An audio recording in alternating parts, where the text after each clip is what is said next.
The sun's down in the real world, the sun's up in the virtual world. Welcome everybody to Weedsport, the virtual Weedsport Speedway in iRacing for the Murder Graphics iRacing Series, race number 4 of this season. We are coming to you live from Weedsport with a field of, at this current moment, we are sitting on 22 entries for the final race of the first half of this season. I'm here alongside Jonathan Howell. My name's Joe Donahue. Welcome to BRPtv, and welcome back, Jonathan, to another great night of racing. There was another update to iRacing that came out last week that's going to play into the show tonight, where the track's going to it's going to work in a little bit differently, and the big thing that's going to change is the graphics.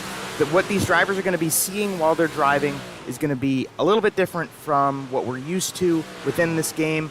Do you think that's going to have an effect on the way things run tonight, being that we're seeing a lot more sort of clouded dust going through the night? I kind of feel like the big thing with this, Joe, is that if you have a certain way that you approach the game in terms of your sight lines and what you're looking for, if you have a routine, if you're driving your road car, you learn pretty quickly, or you're taught in driving school, hopefully you're taught in driving school about checking your blind spots, checking your mirrors, and maybe bouncing between looking ahead and looking up in a mirror. And I feel like these drivers have different graphics that they like to bounce to, and if they're in different places, and obviously you mentioned the dust, there's going to be some issues that might just take some getting used to, especially if maybe this is the first time somebody's logging on since last Monday's event. I think that's a good way to describe it, and I would agree with you. I think I'm better at jumping in different cars in the real world and getting attuned to what they drive like and how your vision is impaired with like your A-pillars and whatnot, or how you're sitting in the car.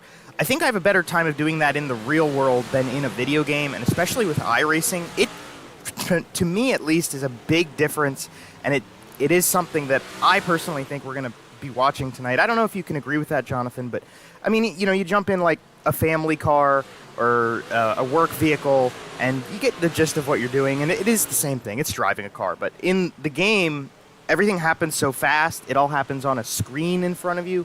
I think it's going to be a fairly big impact on what happens tonight. I'd like to think it's not going to be, Joe. I'm sure it's going to maybe trip somebody up. It'd be really interesting to see maybe, we're always talking about drivers on the podium after the race, but it'd be interesting to talk to a guy towards maybe the back of the field that we don't typically see towards the back, and maybe that throws them off. Looking at fast times right now, Matt DeRitter up top. That's cool to see. But Cody Higby, Brandon Plank, those are two pretty common names to see at the top of this speed chart, at least in practice so far, eh, Joe? Yeah, absolutely. We're used to Matt DeRitter being pretty quick, and obviously Cody Higby, Brandon Plank, there's some names that we're used to seeing at the top of the board. Matt Barber and Brian Lawson up there as well. That's really cool to see those guys. But, I mean, that kind of reflects the season we've had so far, and we'll pull up the point standings just to get everybody up to speed on what we're looking at in the driver standings coming into race number 4. Kenny Coe at the top of the leaderboard over Mike Brewer, Anthony Roselli, Cody Higby, and Gavin Isley. This season has been a tale of the Titans coming back and the tale of your Davids, too. Your Mike Brewer, Kenny Coe. I mean, this is their first time in this series, and they are the leaders of the championship. And we've got new names the whole way down in the top 10, and then the rest of the way through the field, they've also been performing. So this is a driver standings that I wouldn't have probably expected, to be completely honest, when we started this season, Jonathan. But like the times we see in the charts for practice, the points that we dish out at the end of the night, it's a great disbursement between those new guys and the guys that we're used to seeing in those positions. Yeah, it's nice to see a spread, right? And last year, I think we were worried about maybe the Cody Higby domination, right? Kind of taking away from the storyline of a championship chase. We still had a pretty close race right down to the end, but it is nice to have new names, old names. Some folks just, I don't know. I just think ultimately this is kind of I think this is kind of the most competitive season we've ever had. Like, dare I say it? That just feels like how I look at things. It's just the competition level is so intense, and I'm floored every single week. Every time I try to pick a driver that's like, oh, this guy's the favorite, or oh, this guy's a standout amongst the rest of them. they go and maybe have a bad run, or somebody else, not necessarily that they have a bad run, but Joe, there's so many guys just stepping up and taking their time in the spotlight so far this year. Absolutely agree with that. It's been back and forth a lot, and I wonder how much the different points dish outs are changing that. But I would agree. I mean, our championship battle is very close, and we're halfway through the season already. There's no clear-cut dominator of this season. We're into qualifying now. You're watching Dean Meitzler go around the track here to set his qualifying laps. Everybody's going to get 2. I would agree with you. I do think this is one of, if not the most competitive season of this series we have seen, and it certainly is the most competitive that we've seen in a while. We've had some really great championship battles. I think back 2 years ago with the Ryan Beagle, Cody Higbee championship. That was a fantastic season to follow. But it was really only those 2 guys that, especially at the end, it was those 2 guys fighting for the championship. And right now, I mean, we're only halfway into the season. There are a ton of names that could be a part of that conversation when we get to that point later this year. Or into next year, I should say. Looking at the speed chart so far as we're into qualifying, Brandon Plank just jumped to the top of the board. How about Lawson up there? A bit of a, maybe not a surprise name, but not one that we're maybe used to seeing right at the very top. DeRitter's had some good speed so far, and Rayum as well up in there in the top 5. Here's a guy to keep an eye on. It's Cody Higbee in the 97. We'll see what he can turn in terms of a lap time. Cody Higbee going to be completing his first lap here. One of the guys who's championship favorite. He didn't really get that quick of a season start off. His runs at Volusia and Lernerville left some to be desired, but he comes off of a race victory and some more good performances. We could definitely see the 97 car get back up to the top of the leaderboard. Although it's going to take him some time. You really got to chip away at it with the way the championship points are dished out these days. He's going to have to be consistent, and he's going to have to win races if he wants to get involved in it, because guys like Anthony Roselli and Kenny Coe, they've just had such a good run to start things off that, I mean, it's going to be a challenge to take over that spot without either winning all the races or just seeing some bad luck come to your other guys throughout the rest of these races. I think, too, the big thing when I look at the standings so far, Joe, is that we've put an emphasis on running well, and in particular, winning. Those are the things that seem to be getting guys up towards the front of the field when it comes to the point standings. And that's what we wanted, right? This is the system that we wanted. There's not as many bonus points available in qualifying and in heat racing like there was last year to maybe make up for a bad night or make up for, a so-so run where 4 or 5 guys gain points on you. This is, I don't know. Well, with your work up north, I mean, with Merrittville per se, do you guys have an emphasis on winning races, or is there more of an even disbursement of, like, the difference in points between first and second versus 6th and 7th? I mean, does that reflect what you're used to in the real world? I would say so. I think, could there be more of a disbursement or maybe more emphasis on winning? Sure, there could be, but we've also seen where drivers catch fire, win 7 out of 9, 10 weeks, and you know what? They go to the top of the standings, and it makes up for maybe a slow start. Even our modified champ this year, Gary Lindbergh had a slow start to the year. He found himself involved in some incidents, stuff like that, but he went on a hot streak through July and through August, and winning made up for a lot of that very, very quickly. So I wouldn't say it's like the main thing or that it's drastically how you can really move your way up the standings. But again, it is a big, big part of it. And I think it is fairly rewarded with how we do things locally. I like the idea of that. I mean, points are points, but winning is winning. And when you do a track championship, I mean, you want somebody who won the races to be the be the champion, I should say. That is, I don't know, it just kind of goes hand in hand. Like, being third, whatever, but winning is winning. So I kind of like the way that we have this. It's a little bit of a gap, an extra gap in how many points first gets to second versus everybody else. And I like that it can reflect somebody who comes out and wins a bunch of races is going to get a little bit more of an advantage over the guys who are consistent. Although I like consistency as well. And I'm a big fan of usually I'm a big fan of giving out points in bonus situations, but I think that, with how many points we're getting dispersed before we even got to the feature race every night last season, I think this is a good step forward for us to have a championship that reflects the features, which is the main point of dirt racing. And that's kind of what I think. But nonetheless, enough of what I think. It's time to go racing. Heat number 1 for the night. 8 laps, 8 drivers. Going to start us off. Mike Brewer going to be on the pole for this one as your fastest qualifier. Cody Higbee to his outside. Then we've got Matt DeRitter in the 03 machine, the Murder Graphics car, in 3rd place. And in 4th place is Matt Barber in the 16 machine. Dirt Car Dean, this is a home race for him in the Super Dirt Cars, number 79 car. Dean Reynolds going to be on the inside of Sean Green in the yellow number 27 car. Last row on this grid going to be the Phase 3 Racing number 60 of Brian Berger, hometown race for him. And Glenn Sharp in car number 99 will roll in shotgun position.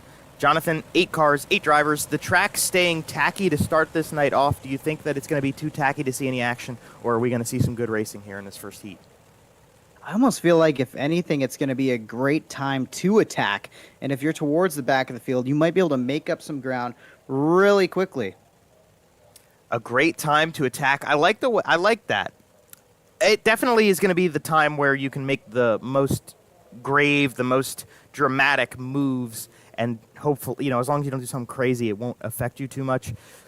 I could say the same, but this track's very narrow and technical, so that's another factor going into it. Are we going to see that action, or are we going to see some straight line racing? One way to find out, the green flag comes out, and we'll see which of the two we get. Mike Brewer with a fantastic start off the bottom side of the racetrack. There's a ton of grip down there, and he was able to just kind of rifle off through turn 1, and Matt DeRitter followed him. It seems like the bottom side's the way to go to the first lap to be complete, and it's Mike Brewer, Matt DeRitter, Cody Higbee.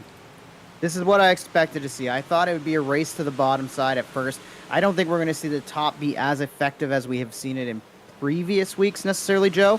I think right now is the time to get to the bottom and try to hook this corner really good and get a great run off of it and see if you can find a way to wedge yourself underneath the driver in front of you and set up the pass going into 3 and 4 or going into the next set of corners, whichever end of the track you're attacking. Kind of like what we're seeing DeRitter do right here. He's going to get a nose to the inside. Let's see if he can make the move through 1 and 2. I think he's going to pull it off here, Joe. Nice move by Matt DeRitter. He got the nose stuck underneath, and that's definitely the place to be right now on this racetrack. Matt DeRitter moves to the race lead for this heat race, and that's some good tails for the rest of the way through this competition. The ability to pass at a track state like this definitely is going to feed into having some capabilities during the feature race. For the time being, it's Matt DeRitter up front, and he's trying to secure himself those bonus points to keep his championship hopes alive. Not really the strongest start to a season we've ever seen out of Matt DeRitter, although fairly consistent to stay inside of top 10s at the end of the races. Yeah, looks like right now DeRitter is going to be coming under fire once again. I just worry a little bit about leaving that bottom side in 3 and 4 open. That seems to be the place that you're most vulnerable to give up a spot. It's how we saw the top 2 spots change hands. And again, DeRitter just leaves ever so much room, ever so much daylight down there. I feel like right now maybe Brewer's giving him a little bit of a break, because I feel like Brewer could really drive underneath him and drive to the door of that 0-3 and make it interesting. Well, the risk versus the reward of an accident, I think it's probably better for Mike Brewer to do what he did, and unless you have a really good opportunity, just let Matt DeRitter come and take this one to the checkered flag. He's going to win the heat race over Brewer, Cody Higbee, and Matt Barber. They're going to get bonus points. All of them get 1, behind Matt DeRitter getting 2. And, there's some point where it's just maybe not worth it. And I think Mike Brewer figured, you know what, I've won a couple of these heat races already this year. I can let Matt take one as well. Heat race number 1 complete. Heat race number 2 going to come out to you. And starting from the pole in this one is going to be Anthony Roselli in car number 7, representing Pennsylvania. To his outside, going to be the 9 of Brian Lawson. And in the inside of row number 2, we'll see Bud Molyneux in the 883 machine. And to his outside is going to be the 18 of Gavin Isley, the Performance Automotive machine. Joe Matthews, car number 9, love that first name, will roll from 5th place, and Dylan Smith in the 15S to his outside. Then we've got Dean Meitzler, a longtime competitor of this series, in the 49 machine, starting 7th, and starting 8th place. Was the last car to join the session, did not put up a qualifying time. He will have to roll from last. This is Ryan Beagle, and this is interesting to see Ryan Beagle coming out and starting 8th. He'll have to try to get some of those positions back, Jonathan. He's, I would say, a championship competitor. He hasn't really had the outright speed and big performances so far this season, but definitely somebody we're used to seeing and talking about in the championship, but just really hasn't been his year so far. Hasn't been the year, but you never know, right? I think he's one of those guys that can kind of come out of it, be the Mr. Where did he come from, if you so will. But I don't know what quite is off with him this year, but it's a little puzzling. But I just wouldn't count him out today. There's just a feeling I got about him. That would be a cool thing to see, is if he could come through the front of this heat race maybe and then do well in the feature. That would be really fun. We haven't seen something like that happen in a long time with this series, where somebody really comes from the back and gets up to the front. Tonight could be the night. We'll have to wait and see. Anthony Roselli going to come to the green flag and bring us to it here. He has control over these 8 drivers for 8 more laps. Heat race number 2. Green flag is out. We're underway. And it's going to be more of the same for the bottom side of the racetrack to start things off. Anthony Roselli jumps into the lead pretty easily, and Bud Molyneux from 3rd place on the starting lineup is going to try to take 2nd, and he will successfully do so past the stripe. Good start there for Molyneux. And 3 wide, there's contact there. I was watching that battle, and I thought it was going to get tight, and it definitely did. And it cost... I thought it was going to cost 2 drivers, maybe all 3 of them I thought were all going to go down, but so far it looks like Matthews actually is going to be able to get back on the attack here, and he'll move his way forward. Joe Matthews had a great start to this one. Now, he even started a little further back in this heat race, but he's just been ticking away at the bottom side of the racetrack this whole time. He's going to get past Bud Molyneux, so he's up into 2nd. And that's going to be good for him for position in the feature where he's going to start, which is going to be crucial to where you finish. And Joe Matthews really took advantage of this heat race to get this far up to the front. If he keeps chipping away at it, Jonathan, I don't think he's going to get to Roselli unless something happens to the 7 car. No, it's going to take a lot here. I think Roselli's pretty comfortably out in front of this one right now. Battle's heating up around the 4th spot, though, and that's obviously a position to watch. We know that top 4 are the drivers who are going to lock themselves in to the feature tonight. I don't think we're going to be sending anybody home, but you still want to make sure that you don't have to run that extra race.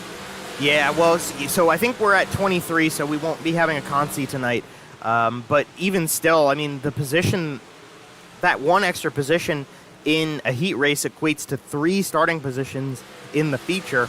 So if you want to make that pass, I mean, Bud Molyneux can get around Isley or vice versa here. You're going to be starting, the difference could be between, I think, 7th and 12th between these 2 starting positions. So, yeah, this is a crucial part of your night, is to get yourself set up for the feature. At the front end of it, Anthony Roselli wins heat race number 2. Joe Matthews going to get 2nd. Gavin Isley will hold on to the 3rd place spot, and that is the 2nd of 3. 1 more heat race to go tonight. Should be 7 drivers lining up on the flip side of this one. And coming to you, here they are. And let's give them a second to join the grid, and we'll run through who's starting where for the 3rd heat race of the night. 8 more laps. Let's see what we got. We're starting on the pole with Brandon Plank in the traditional lacrosse number 77X, Dig Race products on the side of it as well. To his outside, in a little bit different paint than what we're used to seeing, Kenny Coe has a nice look to it. I like that car. Let's see how fast it is, if it's as slick on the track as it is to the eye. Starting from 3rd place, another driver with some new paint on him this week. The FTM Express number 4 is Scott Rayom. To his outside, Jeff Sharp, car number 28, is we're used to seeing him drive in this series. We're used to seeing that car in this series as well.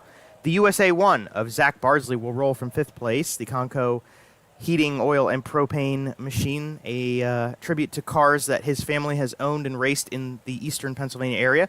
Outside of him, the Slight Electrical number 2, vibrant yellow and lime machine for Alan Slight. Not the best starting position. We'll see if he can get that together and move it up front a little bit. And shotgun on this field, going to be Cody Harris in the number 20 machine, orange and blue on it with a butterfly just for effect. 7 drivers, 8 more laps. Brendan Plank's leading it. Jonathan, I'll let you call it to the line.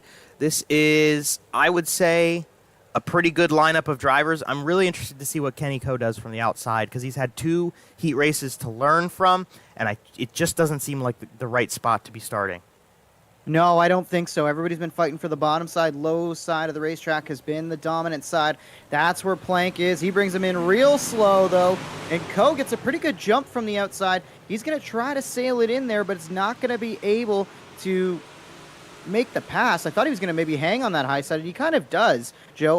Oh, Plank slides up. I thought there was going to be more contact. They still kind of look like they're beating and banging up off of 4 there. But Ko, he's really trying that top side. Maybe trying to make something work, or maybe try and make an experiment later in the night that he can put in the notebook. Maybe. I mean, we're seeing a little bit of a slick spot starting up in turns one and 3, especially turn 3, I would say. There's a little bit of a slick spot that maybe Ko would want to try to avoid, give him an opportunity to make a pass on Brandon Plank here. Scott Rayom and Jeff Sharp behind him. You saw it right there. Woo! And Alan Slight dukes the hazards off of turn number 4. This is a nice battle to watch because it's going to show exactly what I'm talking about. Rayom sort of down low, Sharp up top. And there's a slick spot where once Scott hits it, you're going to see Jeff Sharp have a good run off the top side, and that momentum is going to carry the 28 car to 3rd place. So good racing right here between the two, kind of showing off that we're running out of that really tacky grip that we had to start off this racing night. Yeah, it's tacky, but oh, hang on to it there. Rayom slides right up in front of that 28 car, and I thought that was going to be a big moment. A couple of hold-your-breath moments in these heats so far, Joe. I'm a little bit surprised to see that. Yeah, I mean, they're trying to learn the racetrack and work with it, but I'm also pretty surprised at the type of racing we've seen through these 3 heat races. It's been aggressive and it's been opportunistic, and to this point now, it's pretty much single-filed out as they're going to come to the white flag here. Brandon Plank going to lead us to it over Kenny Ko and Scott Rayom. But yeah, I think that could be playing into the favor of having a really exciting feature race in not too long here. We'll have to wait and see if that happens. But Brandon Plank coming through 3 and 4 here for the final time. Held this race down pretty easily. He's going to come to the checkered flag and win it. Plank, unfazed. I think a lot of people, when he returned to the series, they kind of got nervous and they're like, oh, it's going to be the Brandon Plank show. But Plank has had just as much trouble winning races against this stout field as any of the dominant drivers we've seen in the past, Joe. This, again, is just one of those better, more competitive, well-rounded iRacing fields that we've ever seen in this series. Yes, I'd agree so. And he had a really good run last week, but he did not end up winning that race. So we could definitely see Plank win tonight, don't get me wrong.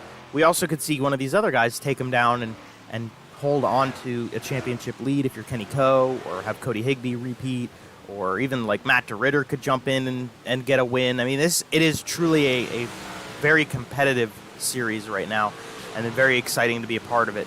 We'll have to wait and see. We got a warm-up session coming here.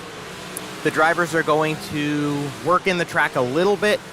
Race control is going to make sure that we don't work it in too much. There's going to be a set distance that they're looking to have these drivers run to work in this track for the feature, and then we're going to have 40 laps to bring it to the checkers and see who gets the big points at the end of the night. We want to take a quick moment to thank our partners of BRPtv for putting on the Murder iRacing series. Murder Graphics, the namesake of the series, MDR Designs, Creative Turnings, the Southern Ontario Dirt Show, and 47 Technology, all taking part in these programs and helping us keep the lights on, if you will, for the series. We appreciate all of their support, and we appreciate everybody who watches along with us here on YouTube, keeps up with us on Facebook. The series gets a lot of good praise, and I know Jonathan and I, we do a lot to try to make sure we bring a good product to you guys when you watch these streams. Tonight, honestly, I'm coming off of a fight for my life kind of sickness night, so I'm trying my best here. I got a good co-host with me, Jonathan Howe. I always come in and bank on him. I can lean on him to keep these broadcasts good, and it's I'm getting much better, but man, I was down. I was not in good shape last night. Yeah, you were saying you're a little under the weather, but I got you, and this is obviously a special one for me, as we have a big part in this one, as the Weedsport Windup is presented by Southern Ontario Dirt Show and my podcast, and it's been a kind of up and down year with the podcast and a lot of growth, but I'm proud to say that it's a house production. and my production of podcasts has grown immensely to include now the Dirt Beers podcast, which covers a lot of World of Outlaws and some of the major dirt racing series that you guys will see stateside, and talk to some unique folks involved with major series and just anybody who can, make a difference in the dirt world, whether they're on a tour or not. I mean, Landon Crawley was a huge guest, and talking to him was awesome. Looking forward to putting out more episodes of that show. Also looking forward to bringing back the Southern Ontario Dirt Show when things are more active in the Southern Ontario landscape in terms of dirt racing. Lots to get into, and I'd say watch for an episode of that to drop sometime in mid to late January. And I guess while I'm plugging podcasts, for anybody who's not necessarily just into racing, but if you like music as well, I have another podcast called it's called Let's Make a Playlist, where I sit with some local musicians in Niagara and people who are music adjacent, and just talk to them about their favorite songs, and we make a playlist out of them. So it's been a busy time here at the House Production Studios, Joe, but happy to be a part of the broadcast for tonight, and happy to help you out as best as I can while you're fighting the battle. I didn't know you had a third podcast. I didn't know you did that. Yeah, that one just started. We started in September, and we've been dropping episodes pretty casually right now. The first season, I wanted to take it slow, dip my toes in, made sure that what I put out was good. So, sometimes I put out every 2 weeks, sometimes it's 3 weeks. We're going to drop a new episode this Friday coming up, and then take another couple weeks off and hopefully record a couple more over the Christmas break time. So looking forward to that. And if you like music and you want learn a little bit more about some of the musicians and what they listen to from Southern Ontario, that's a great place to do it. And we're looking to grow that show nationwide and even international, and have American bands on, have more Canadian musicians on.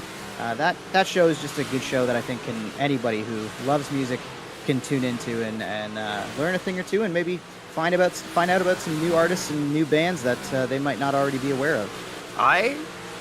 Who doesn't like music? Yeah, exactly, right? You're kind of a weirdo if you don't like it at this point. I'd agree with that. That's really cool. That's how I feel. That's really cool. Thanks, man. Yeah, you can check that one out at Jonathan On Air. That's my YouTube channel for my personal stuff. A lot of music stuff that exists there, and Southern Ontario Dirt Show's got its own channel, and Dirt Beers also has its own channel. So check all that out, and make sure you follow us wherever you get your podcasts as well. Mm-hmm. Yeah, the Dirt Beers has definitely been on the come up this last year. I mean, thinking back to the BRP iRacing series last season, and then Corby Daniels and yourself and all of that work that's gone into making that sort of a thing. I mean, the people in my local racing scene know about Dirt Beers, and it's kind of crazy to me to think, I came in with Corby to do the BRP iRacing series, and I got to know him and you, Jonathan, too, from that. And then, Corby kind of developed that a little bit. And now I have, like, my friends Race and Nate and Cole that I see at Williams Grove in Port Royal talking about it. It is kind of mind-blowing, but it's super cool. Super cool to be a part of this. Super cool to have Jonathan Howe side of me. And I think super cool for the series, the Murder iRacing series, to see the Murder graphics car going from the pole here. Really quickly, I'll try to run through all of our 23 starting drivers, with pole sitter Matt DeRitter going first, Murder Graphics 03 car. Anthony Roselli, the Van Sickle Electric number 7, will start his outside in second. Third place, Traditional Lacrosse 77X, is Brandon Plank, and on his outside will be the 39B of Mike Brewer. Starting from fifth place, scored as the 09 out of Trotman, North Carolina, is Joe Matthews, and his outside in the 22C is going to be Kenny Coe. Starting seventh, car number 97, is Cody Higbee out of New York, and Gavin Isley in the 18 machine will be coming to you in 8th place. Scott Rayholm starting in 9th in the FTM Express car, and starting 10th is the 16 of Matt Barber, Mr. Excitement, as they call him. Bud Molyneux in the 883 starts 11th, 12th for Jeff Sharp. 13th is Super Dirt car Dean Reynolds, and Brian Lawson is 14th. 15th for Alan Slight in the Slight Electrical car, Sean Green to his outside. Then you got Dylan Smith and Zach Bardsley in row 9. Row 10 is Brian Berger and Ryan Beagle. In row 11, Cody Harris and Glenn Sharp, and all on his lonesome in 23rd starting spot, Dean Meitzler. Field is set, 23 drivers, 40 laps. The Weedsport windup is wound up and ready to go. Green flag is out, and we are racing into turn number 1. And how about that start from Anthony Roselli? He learned from the heat races. He said, I got to push it when I go into turn number 1, and he did. We'll see if it holds out for him at the end of this first lap. Yeah, we're seeing that top side, I think, start to work, Joe. I watched more than a few drivers run up there as the yellow flag is going to fly early in this one. And we'll see what exactly happened here if we can get a replay. That is going to be the 15S involved in this one. That is Dylan Smith. Let's get our replay back here and see what happened to this car. I'm going to try to see if we can get the right camera angle. We're a little behind it. Let's just keep going. Holy cow. All right. Well, this is going to start with Alan Slight on the inside of turn number 1. He just gets too far into the turn 1 concrete, and then he gets a little bit squirreled up. Ooh, tire. Yeah, hit. that's tire-to-tire contact for Dylan Smith. There goes Cody Harris, and Glenn Sharp got pieces of it as well. There's going to be a significant amount of damage on that 15S car, even though I think everybody else pretty much is going to get away with it. Maybe minor damage, and you can see here, I mean, yeah, Dylan Smith just does not have power over where those front wheels are steering, and that's going to be your first caution of the night. Yeah, and we saw him he was in the middle in the bottom side of that 3-wide battle in the heat race, and that kind of affected his run earlier in the night, and not the way he wants to have that continue on later into the night here for Dylan Smith.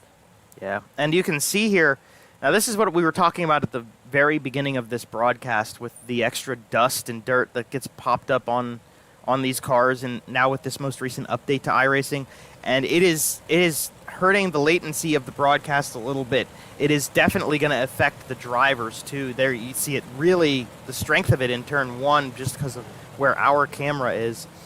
I mean, it shouldn't be too bad.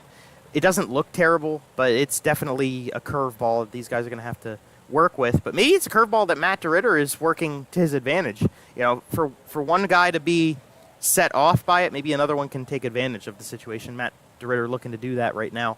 Anthony Roselli to his outside. We're going to try to get this race started again. Green flag comes back out, and we're back underway. Back underway, and under fire is Matt DeRitter for that top spot. Here comes Brandon Plank. He's going to make the move on Roselli, and he might be able to clear him. Maybe not quite, as we've got lots of cars coming on the bottom side. Ooh, clipping the inside. Was that Joe Matthews, I think, that may have clipped the inside there? I think it was. But it doesn't appear like he did any major damage, didn't make any contact with any other drivers, and is able to continue on. Yeah, he clipped a little bit. That's the second guy we've seen clip the wall in this race, which is kind of surprising. I mean, I know that things are a little different in this game than the last time we came here, but those walls don't move, guys. You know, I mean, they're there.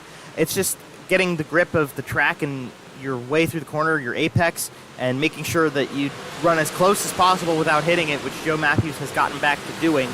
We'll see if this plays into any more of the night if we keep seeing people kind of hit that inside wall. Alan Slight brought out the first yellow by doing so, and now we got guys going all the way up to the top of the racetrack, Jonathan. We are really using the extremes of this racetrack right now, going all the way to the bottom and all the way to the top. Yeah, and I think 3 and 4 is the place where you can really do that. I find Weedsport to be a bit of a weird-shaped racetrack, personally. You know, I don't think there's anything I could really compare it to. It almost reminded me of like the old Phoenix Raceway layout before they added the banking to the dogleg and moved the front stretch. Like, it's just got a weird shape, Joe, and it's a weird one to try to attack in one of these big block modifieds. I'm glad you said that, because I know I have to be careful with what I say, because this is a modified group of people, and I love my modifieds. I'm a big fan of this type of racing. But, I mean, objectively speaking, I'm a sprint car guy. I grew up in central Pennsylvania. I go to Williams Grove and Port Royal and Lincoln all the time. And our tracks are ovals, and they race like ovals because they're ovals. And this track specifically, I like racing it because it's technical. It is the most technical dirt track, in my opinion. But it is odd.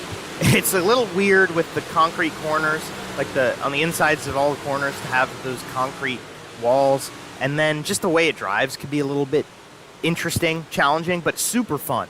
And I can see why these guys would enjoy it and want to come out, and why tonight is special to them, on top of it being a home race for a lot of these guys.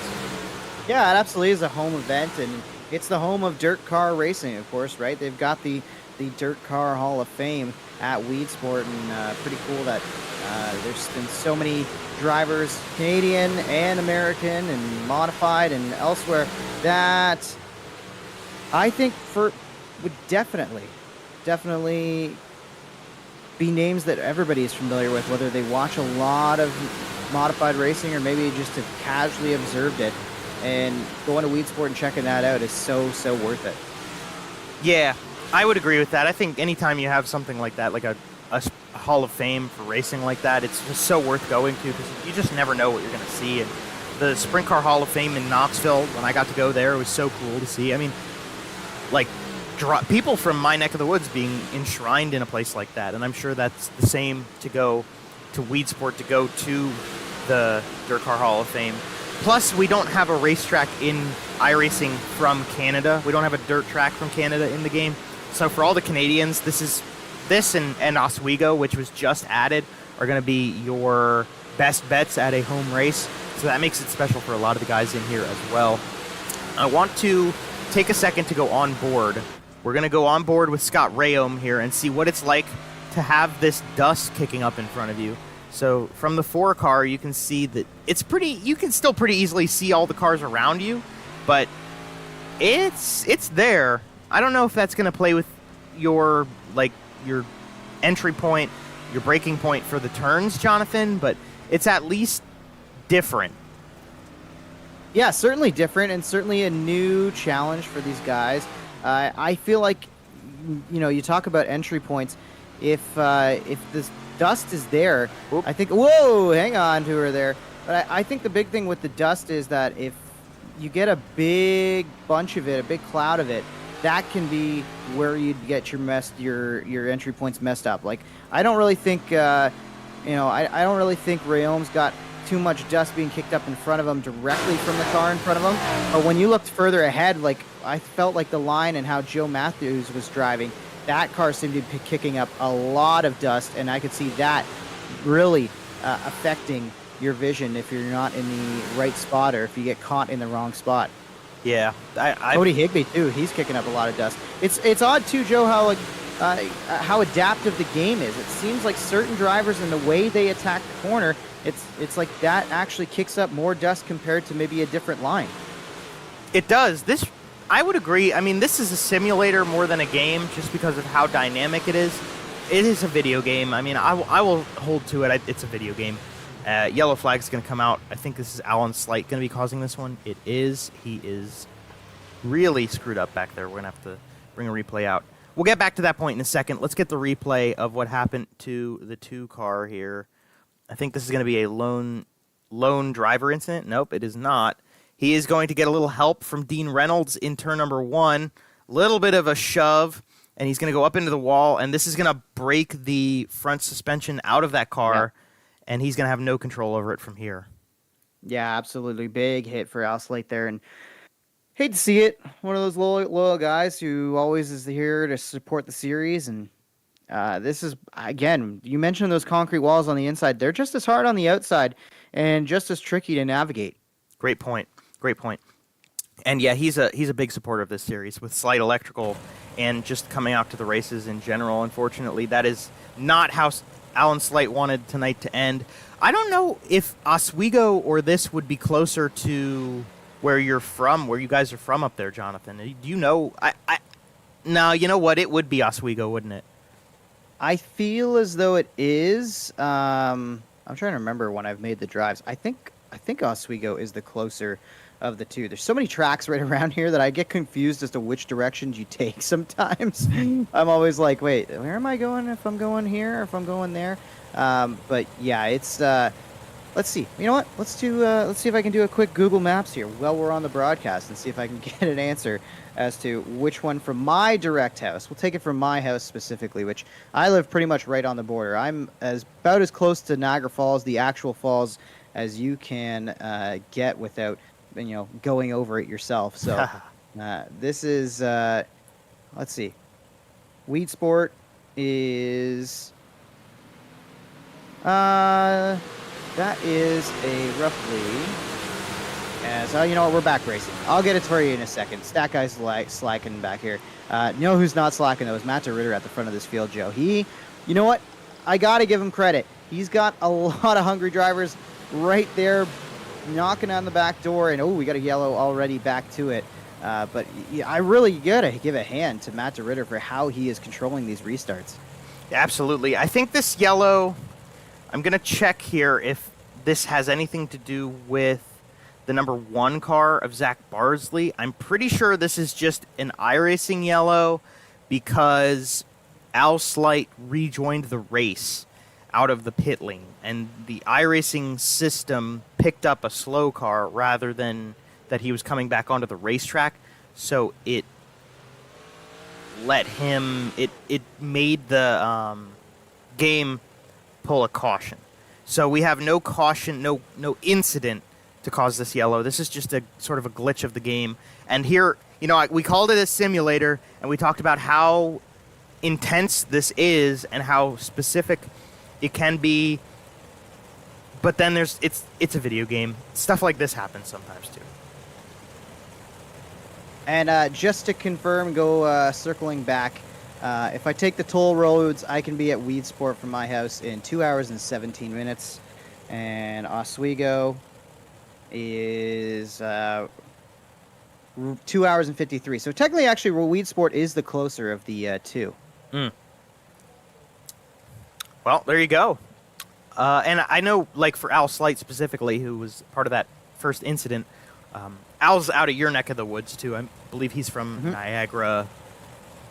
Is he Niagara on the lake, or...? Yeah, he's a Niagara boy. We claim him. I mean, it's Southern Ontario. I think Al is... I feel like... Where do we have him listed right now? He doesn't actually list his hometown. He just says Ontario, Canada. But I believe he is a Niagara on the Lake guy. I think you're right about that. Or he might be... he might even be... For some reason, Grimsby or Stony Creek sticking out to me. I'll have to ask Al specifically next time I see him at the racetrack. There you go. Well, and I know because of Slight Electrical Service, which is a partner of this series, Slight Electrical, that I've seen that location before. Green flag comes back out. Alan Slight is 1 lap down. He's the only car 1 lap down. All 23 cars are on the racetrack still. We are past halfway. We had just eclipsed halfway when Al had his first incident, and we are back to it. A much less interesting restart than last time. Actually, I say that, and we've got a crash. Brian Lawson and Bud Molyneux will bring out another yellow. We have this thing going now, Jonathan. Cautions breed cautions. It's happening again. And I feel like this is, again, where... Ooh, that looks like it's going to be a big hit, I think, for Lawson here. But this is kind of what happens at Weedsport, and there's just not a lot of room if you're in the mid-pack. If you start to get overly aggressive like we're going to see here, some wheel-to-wheel contact. Hit to the inside, and Lawson just gets launched here, and up and over. Almost out of the ballpark. I'm waiting. I'm going to bring it back, and we're gonna watch Lawson's onboard in just a second here. All right, let's try this. Let's do this, and then let's do this. This is going to be fun. Apologies if anybody's going to get motion sick out of watching this. This is going to be what happens. So Molyneux just gets turned, a little bit of contact with Matt Barber, and then this is wheel-to-wheel contact, and we have a gyro cam, so we're staying upright, but yeehaw. I would not want to be... Never good when you're looking at the sky in a race car. No, I would not want to be that car. Brian Berger got a little piece of that as well. This is a home race for him in Weedsport. So I think he's pretty much okay. But, yeah, that was a little bit of a crazy... That was definitely the most crazy incident that we've had tonight. And Might be one of the more crazy ones we've seen this year, honestly. It's been relatively a tame year for this series. I know we had a couple cautions last week, or maybe was it 2 weeks ago now? I'm trying to remember which one we had. 2 weeks ago, I believe. 2 weeks ago we had the string of cautions that kind of affected us. But tonight, it's been tricky. I mean, these restarts, they get you. Yeah, and like the Alan Slight incident restart versus the second caution when he came back onto the racetrack, it's just interesting to me how you can have such different restarts in pretty much the exact same situation. I mean, we're back to green this time, and it's a little hectic, but it's nothing crazy. We got another yellow. Cody Harris is going to bring... Maybe spoke too soon. Yeah. But it's interesting how it kind of ebbs and flows the way the restart... Oh, man, he almost spun it again. That's crazy. We'll get a replay back on the 20 car, see what happened to Cody Harris. This time, it's going to be a little bit more tame than the last time, and I think it's going to be all on his own here off the restart. This is them getting the green flag. He's going to go into turn number 1. Does he touch? Yes, he does. He makes contact with Dean Meitzler, and then he just kind of overcorrects it by the look of it, and then he overpowers it, and yeah, nothing crazy. He just got a little bit squirrely off of that contact with Dean Meitzler, and he couldn't quite get it figured out perfectly and ended up spinning in the infield and back out onto the racetrack. Minimal damage, probably not much, if any, but not a good way to start the restart off. Not ideal, but I think that's really what we're seeing, Joe, is that the mid-pack gets really, really tight with how things go towards this field. I think if you're at the front of the field, you want to be on attack mode, and you've got room to attack. If DeRitter decides to take the bottom side of the racetrack and you're Roselli or one of those guys up there, you can make a move to the top. Or if he gives you the bottom, you can go to the bottom. But if you're in the midfield and you're trying to find a way around the guy who's your row mate, or if you're just trying to find a way to make a pass, there's not a lot of room to work with out there. No, this track, it's interesting because there's not a lot of room to work with, but there is. It races tight, but it's not. I mean, we've seen them go from top to bottom in this race already. We saw Alan Slight and Joe Matthews hit the bottom, hit the walls on the inside, and then we see guys like Kenny Coe up top ripping the lip. Like it's a very complex racetrack because it drives narrow, but it isn't, and there's plenty of different lines you can take. Green flag back out. We'll see if this time we can get a couple laps down without a yellow. And I don't want to jinx it. We'll see what happens, Jonathan. Matt DeRitter leads over Brandon Plank, Anthony Roselli, Cody Higbee, and Kenny Coe. That's the top 5 as it currently runs. Tight racing here, single file for the most part. Everybody chasing DeRitter. And if you're Matt, man, you got to be sweating this out. A lot of cautions, not a lot of rhythm to this race. It's tough. It's tough. Yeah, the rhythm changes so much by the track state over the course of the event. And I think right now we're kind of getting to the point where our rhythm can come back because the track's pretty much worn out. The track's pretty much in a position that it's going to stay in. We might even see it start rubbering in at this point. Kenny Coe's still trying to make the topside work, especially in 3 and 4. Mike Brewer going to try to take advantage of this because I just don't think it's working. I think we're kind of setting into having a sort of set motion for this one. 10 laps to go at the line for Matt DeRitter. He's led the entire way through this program so far. Yeah, I'm watching, especially Kenny Coe here. And 1 and 2, the one thing I'm liking, Higbee's kind of now doing it too, is if you really dime in the corner and you run up to that wall in the middle of the corner, you can get a pretty decent little run down the hill. I don't think it's as effective coming off of 4. As I say that, Cody Higbee got a pretty good run there out of 4, but it really seems like that diamonding of the racetrack is an effective line, at least to try to get a run on somebody, but I don't know if it's the line you want to run if you're battling side by side with somebody and you're trying to make a pass. No, I don't think so.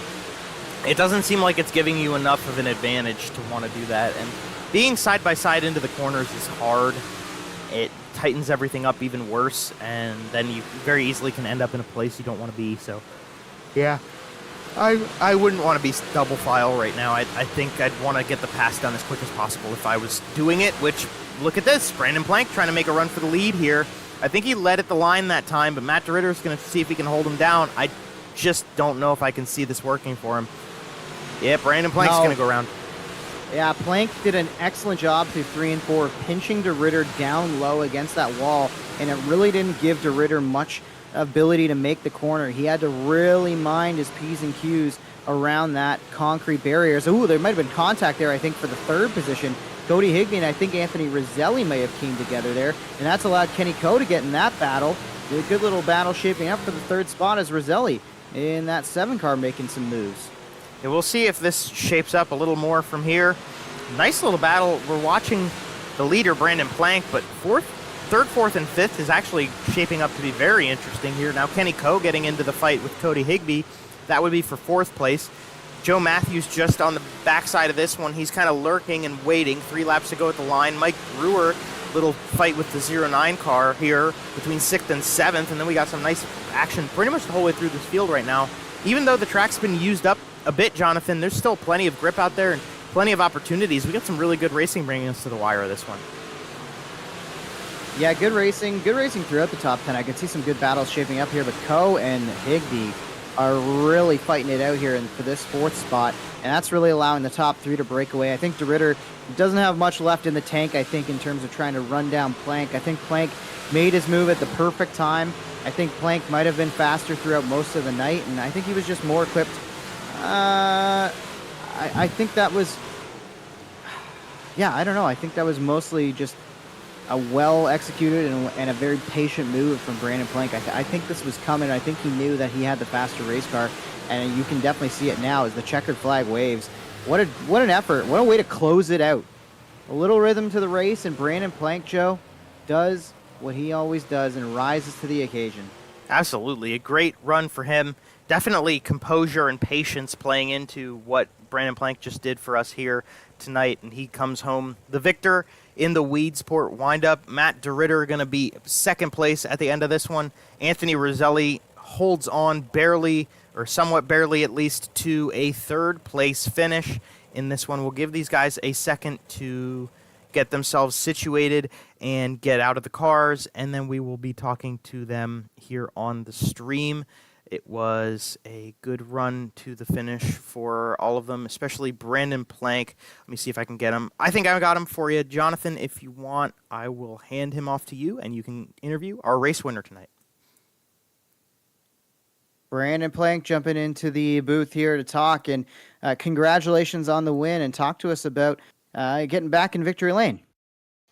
Yeah, thank you. No, that was a lot of fun racing with Matt there, and man, we just touched coming to the flag stand, and it's trying to get a run on a guy here is at an absolute premium. So I hate that we kind of squeezed together with the wall there, but no, kind of did everything I could to stay off of him. But that was a lot of fun. I was talking with Cody Higbee before tonight, and yeah, he gave me a little bit of advice after falling back some spots last week. So I got to say thanks to him. And no, it was just a lot of fun, and yeah, glad to be here. Talk to us about how you generate runs at this very tricky and unique Weedsport racetrack. Where does the run come from? We saw some guys maybe diamonding the corner, using the high side, trying to run down the hill ever so slightly. What did you do that allowed you to make some passes and make some runs and eventually take away that lead? Yeah, it's hard to describe. I guess the best way to describe it is the car gets really upset, especially down the front stretch.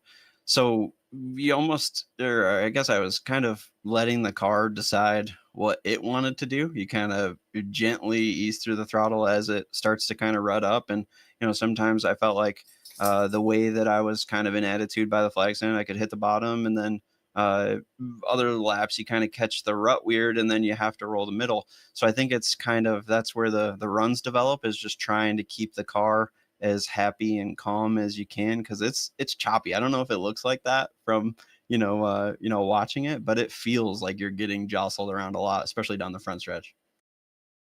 Yeah, fair enough. And pretty iconic 77X race car. We've seen it before, and we've seen some of the sponsors and some of the names on it before. But run us through, who do you got to thank for the performance tonight?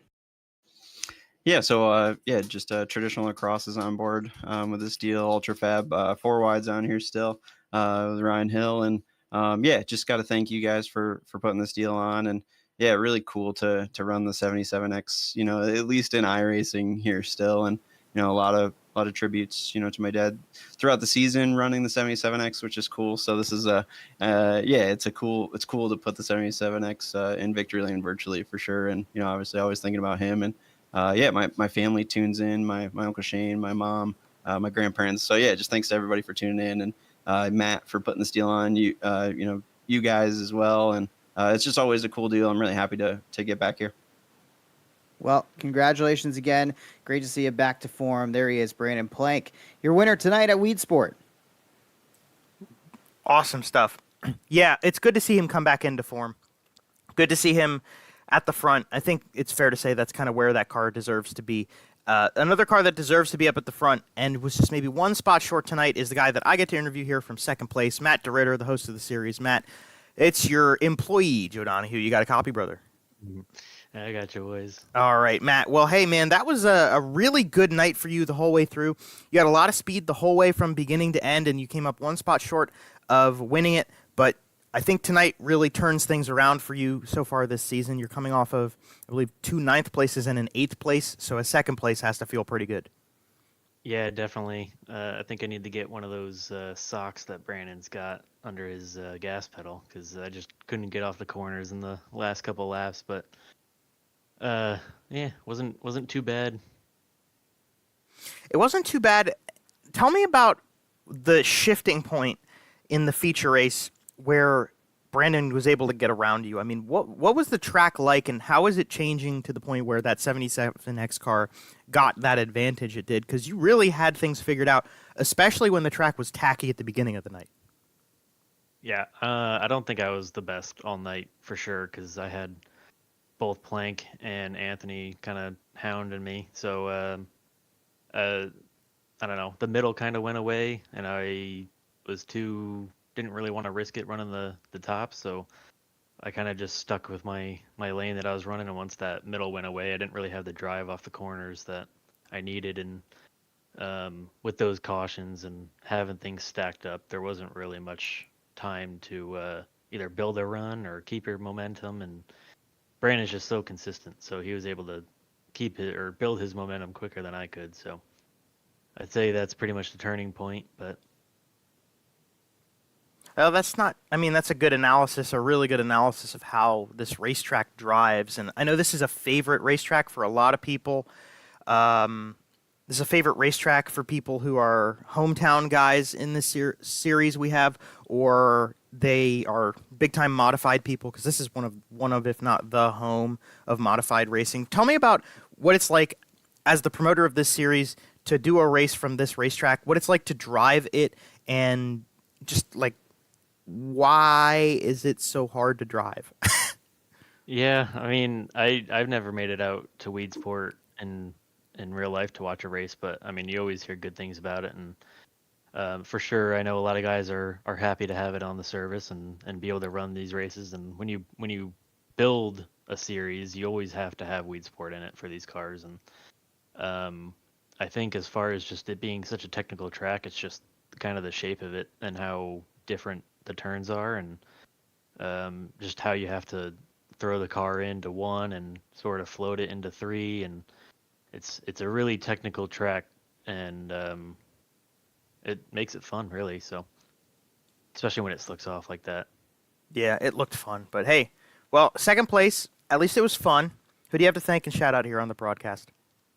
Yeah, well, I mean, obviously you guys for sticking around and doing the broadcast and putting on a great show like you guys do. And just all the people who are helping with the series, Creative Turnings for sure, you guys with 47 Technology and the Southern Ontario Dirt Show, and the stuff that I got going on with Martyr Graphics and MDR Designs. And I think I got a few people watching. So Dad, I know you were texting me throughout the race, and Mom and Ash and fiance now, so she's catching it too. So everyone for just helping out and making this thing go around. That's what we'd like to hear. Well, thank you, Matt, for continuing to keep this show going.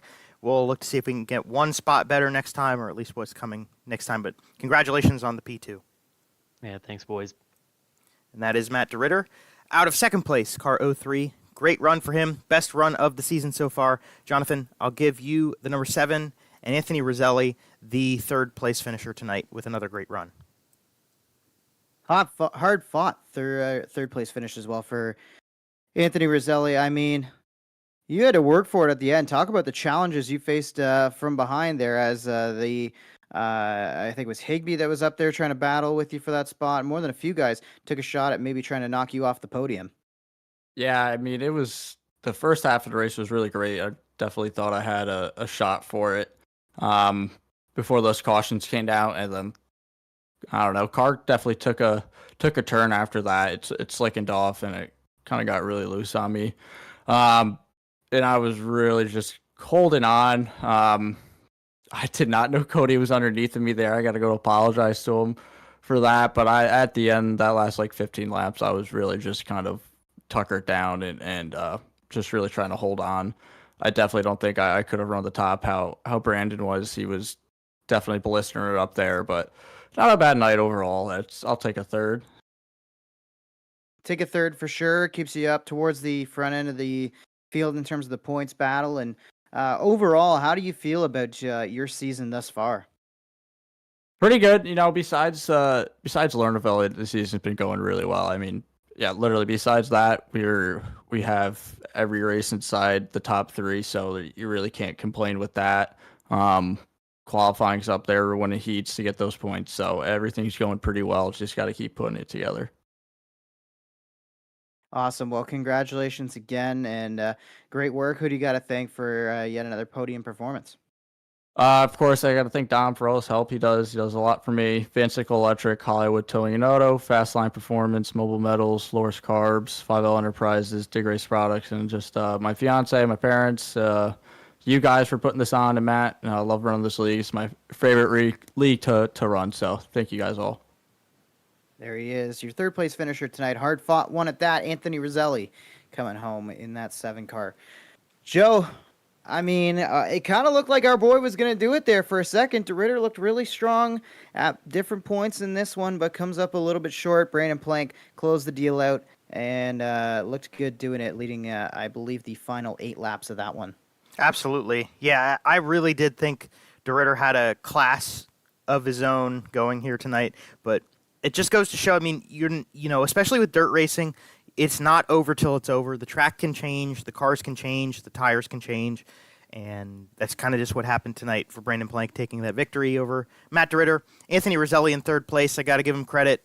Also, I'm just going to throw it out there that now Jonathan, finally, you closed the loop, you tied the knot, but it's some with all these guys and their fiancés. Everybody's got a fiancé now. Now, you, Jonathan, you tied your knot officially over the summer that you moved from fiancé to wife, but I'm just gonna make a mention of that. Yeah, I mean, good luck to all these boys getting it done. I know I tied the knot back in October, and we've had a blast. It's been a busy time ever since. It was a busy time leading up to it. So the fact that these guys can all find the time to participate and also have wonderful partners that will allow them to spend a Monday night with us after a lot of these guys end up involved in a racetrack some way, one way or another, whether they're actually racing themselves or participating on a team. And that can definitely be hard for a family life and for a relationship through the summertime. So the fact they're able to come and do this with the wintertime and have partners that understand that, we definitely appreciate all of them. So wish all of those guys the best in their future nuptials. Absolutely. Couldn't have said it better myself. So that's the top 10 up on the screen here. The unofficial results from Weedsport. 11th through 20th look like so. Sean Green, Dean Reynolds, Dylan Smith, Scott Rayom, Ryan Beagle, Brian Berger, Dean Meitzler, Brian Lawson, Al Slight, Glenn Sharp, and then 21st through 23rd, Bardsley, Molyneux, and Cody Harris. That is the final rundown of the action from Weedsport in the Weedsport Windup tonight, presented by the Southern Ontario Dirt Show. That's pretty much it for our program tonight. We are now halfway through the championship of this season. Only 8 races for us in this one, but 4 down, 4 to go, and we're looking forward to continuing forward into what is to come for the rest of these races. We are not going to be having a break week for Christmas, as we will be running the 23rd, and then Christmas is on Wednesday, so you're going to want to come back in 1 week's time to see the race next time, and then I believe we're not even going to take a break in between those two. I think we're just going to straight shot this, so no weeks off. We're not taking weeks off. We go hard. We go all the way. We 100% all the time. I go hard in the paint, and then there were some other obscenities in that statement that I think that whose song was that? Was that Wiz Khalifa or no? It was Waka Flocka. Like it was Waka Flocka. Yeah. There were some other obscenities in that, but anyway, that's all we've got from Weedsport. I want to thank Jonathan aside of me for the broadcast and for presenting tonight's show, the Southern Ontario Dirt Show. You already know you got to go check it out. Anywhere the podcasts are present, you can go check those out, as well as Jonathan's other stuff that he does. I think his YouTube handle, probably the best place to go find all of it in one spot. We want to thank Matt for putting on the series. We want to thank everybody who shows up to drive in the series. We want to thank all of you for watching along with us. It's a pleasure to bring it to you, and we will see you in 1 week's time. Until then, be safe, stay out of trouble, and try not to get sick. We'll see you next time.